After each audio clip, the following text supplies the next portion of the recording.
20 KG ছড়াই দিচ্ছে, 10 কেজির হোলটা দুইতেছে মিজান ভাই। এই যে দেখতে পাচ্ছেন ভাই, কয় কেজি? এটি 10 কেজি হোল্ডার 10 কেজি। 20 কেজি করে কি একবার আটবো না এটা বিকতে হবে। না, এটা না, আগে যেটা বলছেন এটা কয় কেজি? ওটা 20 কেজি। এই তো, তাই তো সত্যি কইছি না? হ্যাঁ এটা কয় কেজি? এটি 10 কেজি করে দুই হতে দুইটা মানে দুইয়া একটা বিচ্ছে দেয় 20 কেজি করে। 20 কেজি করে যে একটা এক পিস উড়ান তো কত বড়? ছোটা দেন তো। কি দেয় ওরে কলিজা কালারটা লাল লাল ভাই। এটা আমার জন্য কষ্ট বেড়া করবো। বেড়া গরু গোস্ত আপনি চিনছেন কিভাবে?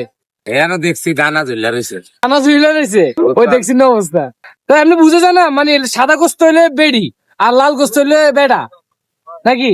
হ্যাঁ এগুলো দুইটা সিনের দাম কত আইছে মোট? এখনটার দাম 10,000। এক হোলটা 10,000, মানে 10 কেজি 10,000। বাপরে, আমলে পোষায় 10,000 দিয়ে? বড় বড় আছে ভাই।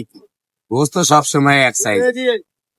আমরা তো আর বেশি কম বেশি না একই কাছে সবসময় ভালো দেখলে চা ভালো খাওয়া লাগে। না চা খাওয়া